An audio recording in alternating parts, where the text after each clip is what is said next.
মুহূর্তে প্রতিক্ষণে আপনাদেরকে মনে করব এবং আপনাদের পরিবারের আমাদের কাছে অত্যন্ত গুরুত্বপূর্ণ বিষয়। আমি মানতে চাই না। আপনারা দেখেছেন যে বিএনপি একমাত্র দল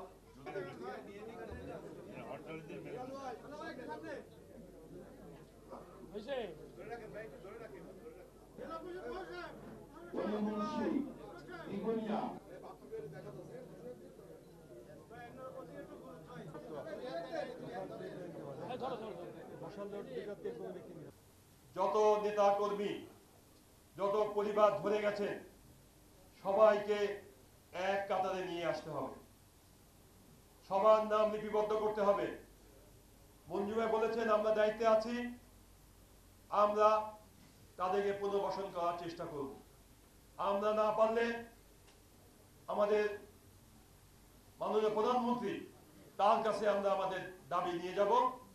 ইনশাল্লাহ আমাদের প্রধানমন্ত্রী প্রত্যেকটা দাবি অক্ষরে অক্ষরে পালন করতে উনি করেন এবং করবেন। আপনারা দেখেছেন বিগত দিনে উনি ইলেকশনের আগে যেভাবে কথা বলেছিলেন, প্রতিশ্রুতি দিয়েছিলেন, সরকার গঠনের পরে 23 দিনের মাথায় কিভাবে তিনি তার প্রতিশ্রুতি বাস্তবায়নের কার্যক্রম শুরু করেছিলেন। ফ্যামিলি কার্ড বিতরণের মাধ্যমে,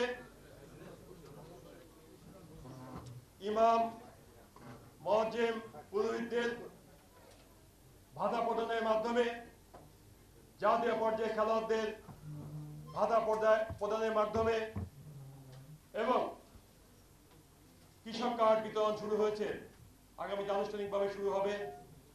এই সব কার্যক্রমের মাধ্যমে উনি প্রমাণ করতে সক্ষম হয়েছেন শহীদ রাষ্ট্রপতি জিয়াউর রহমান, দেশনেত্রী বেগম খালেদা জিয়া এবং তাদের যোগ্য উত্তরসূরি দেশনায়ক তারেক রহমান এবং বিএনপি যা বলে সেটা করে বাস্তবে রূপ দিয়ে জনগণের সামনে প্রমাণ করে দেখিয়েছেন।